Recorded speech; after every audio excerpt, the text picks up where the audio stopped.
Bem-vindos a mais um vídeo do canal Conhecimentos da Humanidade e hoje a gente vai bater um papo sobre a ansiedade.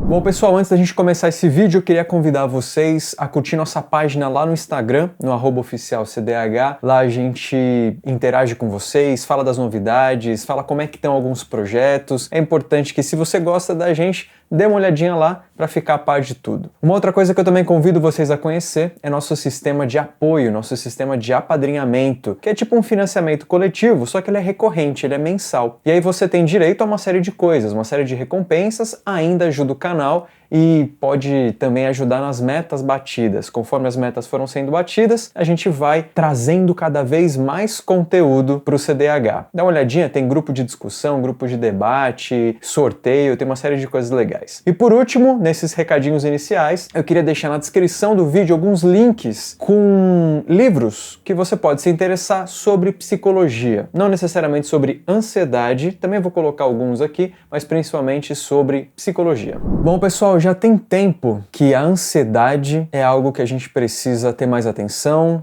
é algo que certas pessoas sofrem muito, e é claro que com o momento que a gente está passando, isso dá uma piorada, outras pessoas acabam também tendo essa ansiedade. Eu vou rapidamente, não vai ser meu foco aqui explicar o que é ansiedade ou necessariamente como é que você faz um diagnóstico, não, é muito mais o que fazer. Rapidamente então, a ansiedade ela é normal, a ansiedade harmoniosa, ela faz parte do nosso sistema e serve para a gente ficar alerta para momentos ameaçadores e aí estimula a gente a fazer algo. Você já deve ter ouvido falar, se não ouviu eu vou apresentar para vocês, o termo luta e fuga. É exatamente isso que a ansiedade tem como forma mais natural. A partir do momento que tem uma situação ameaçadora, o que eu faço? O que o corpo faz? Ele foge ou ele vai para cima? Essa é a ideia original. No entanto, quando isso se intensifica, quando isso fica um pouco menos harmônico, mais desequilibrado, a gente tem algumas coisas importantes. Por exemplo, a sensação de vulnerabilidade extrema, a ponto da gente não conseguir fazer nada, ficar paralisado. Então, certas situações que despertam essa vulnerabilidade podem fazer, inclusive, com que a gente não queira, de forma alguma, que essa situação se repita, que a gente se veja nessa situação. E isso pode resultar na vontade de não sair mais de casa, por exemplo, ou evitar a todo custo certos horários, certos lugares e por aí vai. Em termos emocionais, psicológicos, a gente pode estar falando aqui de algo que aconteceu em algum momento e que esse algo, essa circunstância, essa situação que foi ruim, ela não foi bem elaborada. E aí toda vez que a gente se vê numa circunstância parecida, não precisa ser a mesma, igual, idêntica, mas de alguma maneira a situação que a gente se encontra lembra uma situação em que algo de fato aconteceu.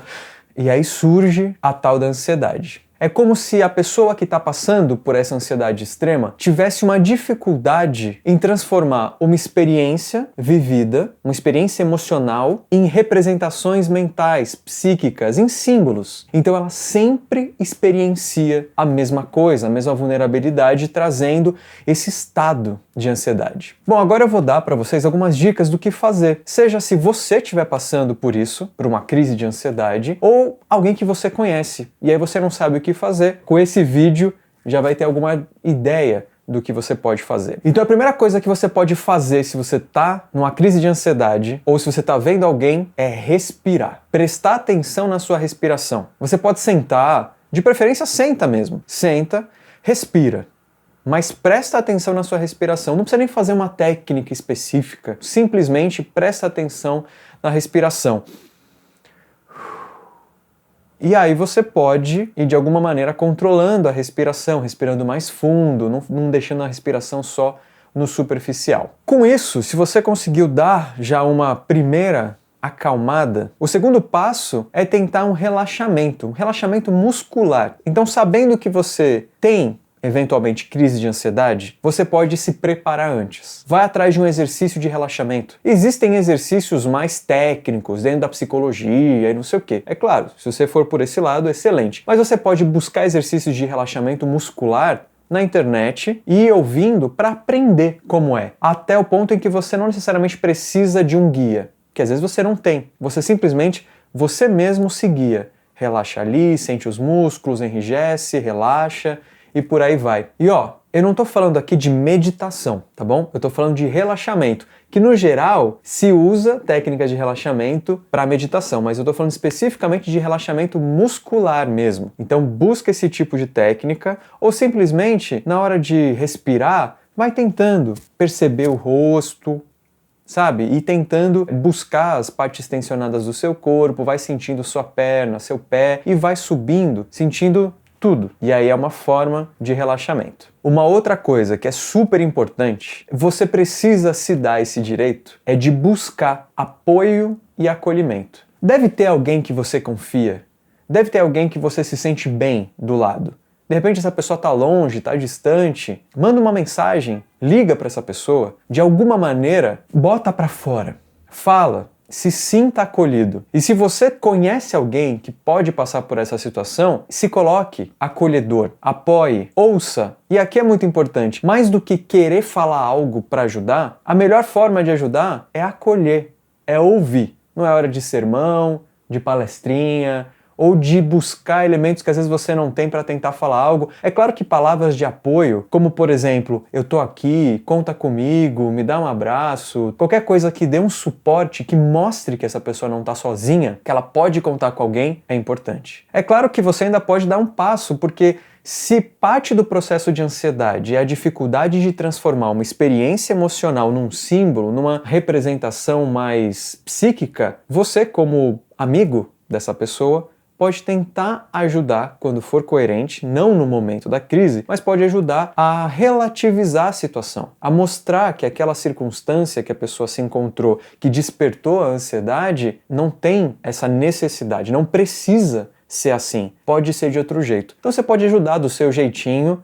não querendo impor nada, mas do seu jeitinho, tentar olhar melhor para a situação, ajudar a pessoa a olhar melhor pelaquela situação, sem querer impor nada e sem forçar a barra. É só se ver se faz sentido. Então você, enquanto pessoa que está passando pela crise, conte com as pessoas que você confia. Seja da sua família, seja amigo, seja um profissional, conte com essas pessoas. Uma outra forma de lidar com a crise de ansiedade é a distração. Pode funcionar aí sim com a meditação. Então respira, relaxa e se nada disso resolver, tenta mudar o pensamento, tenta se distrair. Pega um mantra, por exemplo, que você gosta, Om Mani Padme Hum, um dos mais famosos, ou não conhece mantra? Tem o Om, já deve ter ouvido falar do Om. Ou então, se você é de uma religião específica e você tem uma prece, uma oração, um jeito de se comunicar com algo que muda o seu pensamento, usa. Aqui eu não estou falando da influência espiritual na crise. A mudança de pensamento, a mudança do seu foco é uma ferramenta para sair daquilo. Vai resolver? Não vai. Assim como só a respiração também não vai resolver. Mas é um jeito de sair da situação. Não estou conseguindo relaxar. Pega então isso que você tem de importante e fica repetindo a oração, o mantra, a reza, eu não sei, o que você quiser. Então a distração é outra ferramenta que você pode usar. Em termos de tratamento, tem pelo menos duas coisas que são importantes. Passou pela crise, tá ali no momento?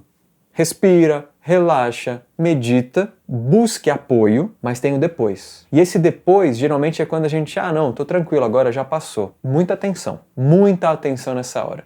Não é bem assim. Nós aqui do CDH sabemos que grande parte de vocês aí que estão nos assistindo tem alguma vertente espiritualista, estuda espiritualidade ou coisas assim. E existe uma forte corrente desse nicho, que você pode fazer parte, que abomina medicação, por exemplo. E eu particularmente entendo que a indústria farmacêutica pode querer somente lucro, afinal vivemos num mundo capitalista, ou pelo menos numa sociedade capitalista, e existe mesmo, então vão querer jogar remédio pra gente, tudo isso a gente sabe que existe, tudo bem. Só que existe o lado bom da indústria farmacêutica. Ela não tá aí também só como um grande demônio. Lembra, a gente fala bastante no canal, nada é uma coisa só, existem os dois polos em tudo. Então, se dê a oportunidade de entrar num tratamento medicamentoso. Para isso, procure um médico. Como a gente está falando de questões psíquicas, entendo que o médico ideal seria um psiquiatra. Mas se você tem um médico de sua confiança, bate um papo com ele.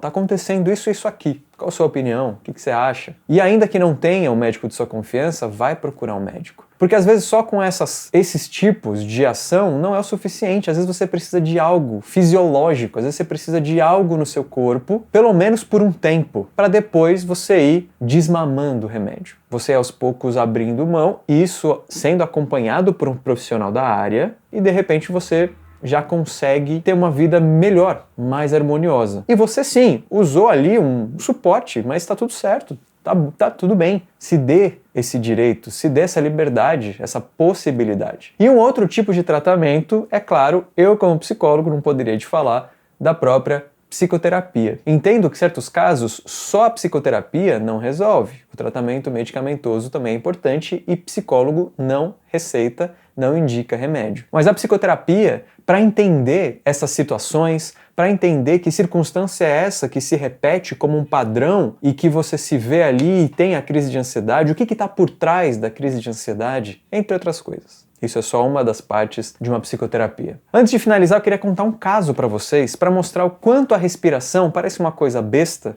mas é super importante e efetiva. É claro que existem estudos científicos a respeito que comprovam isso, mas eu queria só dar um exemplo de um caso para ilustrar bem. Existe uma pessoa que tem esses sintomas, que tem crise de ansiedade e que está controlado, tanto de forma medicamentosa quanto psicoterapêutica, entre outras coisas. E por uma felicidade, ela tem um oxímetro, essa pessoa tem um oxímetro que mede, vou falar aqui de um jeito leigo, mas mede a oxigenação do sangue. A média ali, no mostrador, que vai até 100, seria não a média dele, a média de uma boa oxigenação seria ali 97, 98, 96, bacana. Essa pessoa, quando media a oxigenação, dava ali abaixo de 94. Durante muito tempo foi assim, pelo menos 2 anos, media, 93 e tal. Então, se acreditou que era individual, que era da pessoa, esse é o meu normal. E aí, em determinado momento, essa pessoa começou a fazer um exercício de respiração simples. Simplesmente começou a prestar atenção na respiração. Ao longo de uma semana, prestando atenção na respiração, quando lembrava, vou fazer aqui, sem nenhuma técnica específica, sem nada, só prestando atenção na respiração.